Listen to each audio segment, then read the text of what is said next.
As we zoom through the 21st century, we're increasingly concerned with where humans will live next. The Moon and Mars rank amongst the top contenders, with various private space firms weighing into the race with big ideas and big budgets. But if we were able to one day inhabit the planets, then could we next move on to inhabiting the stars? This is Unveiled, and today we're answering the extraordinary question, what if it was possible to live on the sun? Are you a fiend for facts? Are you constantly curious?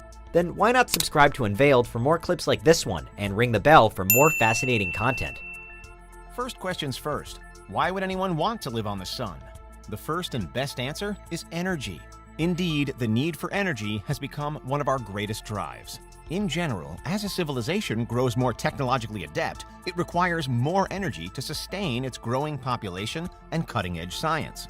Space shuttle launches, for example, require as much energy as 400,000 cars do, with each launch generating 44 million horsepower and burning 11,000 pounds of fuel a second, according to NASA figures. So how do we possibly sustain that? Fossil fuels are limited and will eventually run out, not to mention the long-term problems we now know they cause. So the race is on to find and harness alternative fuel sources that will provide enough energy for our increasing needs. Space travel being just one of those needs.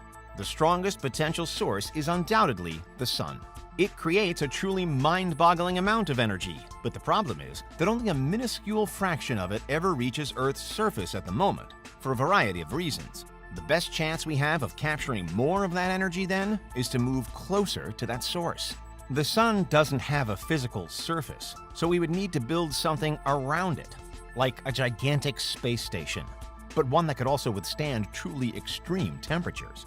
The first major stumbling block is that we would require an enormous amount of material, an amount that we currently don't have. Freeman Dyson, the scientist who famously envisioned the Dyson sphere, has before highlighted the same issue. But say we were able to somehow locate an endless supply of sustainable material. What about the design? To successfully float above and close to the sun, there are two main options. Our station would either need to be going at an extreme speed around the star, which means continuously firing fuel to counteract the gravitational pull, or it would need to be a connected structure around the star, and immeasurably robust to be strong enough to hold. Most likely, we'd need a combination of the two, a sturdy frame supported by always-on thrusters to correct drift. But say after years, probably centuries of planning, we have somehow managed to build a sun station that doesn't break and doesn't instantly kill anyone or anything that arrives there. Next question, how would it operate? With advanced solar panel tech, it would have effectively endless power, although so much of that power would be needed first and foremost to keep the station running.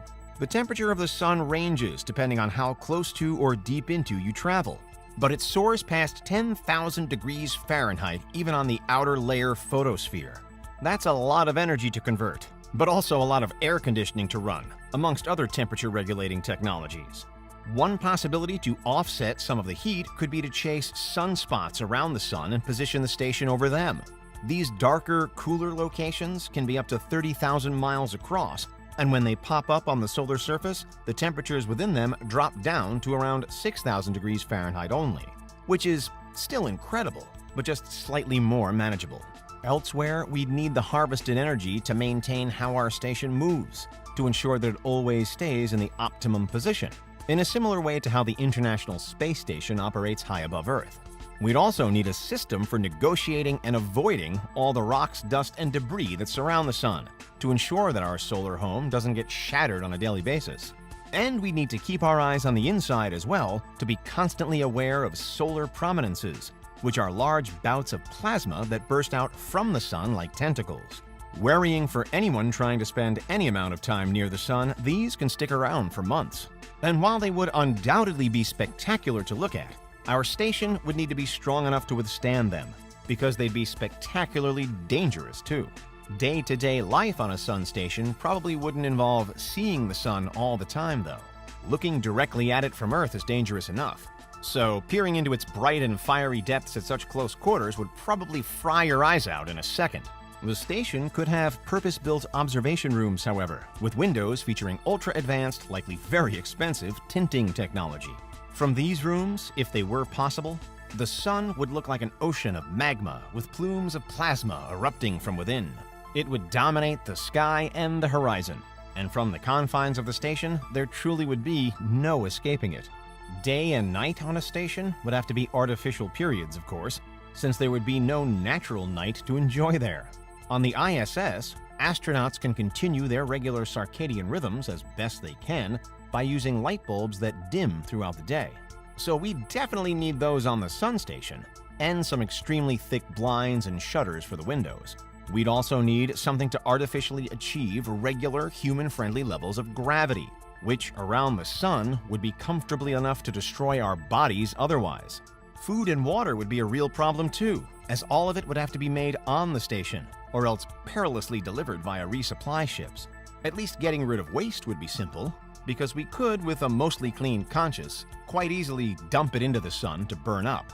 But really, it's incredibly difficult for us to imagine such a life, mainly because by the time we become advanced enough to live around the sun, we'll also have changed immeasurably from what we are now. The sheer fact that a sun station exists would mean that humanity had already catapulted itself into an altogether different era of technology. Available energy would be endless, spaceflight would be a common and booming business, and colonizing different planets would be a relatively easy task. From here, we might have our eyes set outwards further still toward interstellar travel and faraway exoplanets. Perhaps one of our greatest problems at this stage would be not where are we going to get the energy from, but how are we going to store the energy that we have?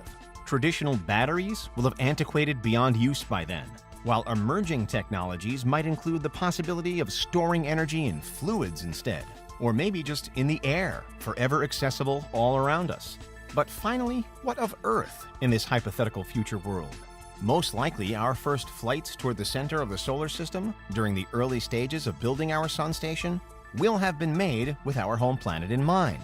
Our endless need for energy on this world will have sent us to the bright and burning edges of another. And so if we were to also develop a means of channeling the sun's energy directly back to Earth, then perhaps our planet would go from strength to strength, even if it will have also undoubtedly changed amidst an unprecedented technological boom. But the immense distances and the incredible challenges involved would still play a part. And maybe when you settle down on the edge of a star that's some 93 million miles away from the planet you used to live on, you never really intend on returning. If it ever becomes possible to live on the sun, and if humans ever choose to do so, then our species and civilization will have taken a huge and unreturnable stride out into the cosmos. In human history, the sun has been variously worshipped as a god. It's seen as the bringer of life and the reason why we've managed to survive until this point. But if the time comes where we can call it home, then our place in the universe will have certainly changed forever. And that's what would happen if it was possible to live on the sun. What do you think? Is there anything we missed? Let us know in the comments, check out these other clips from Unveiled, and make sure you subscribe and ring the bell for our latest content.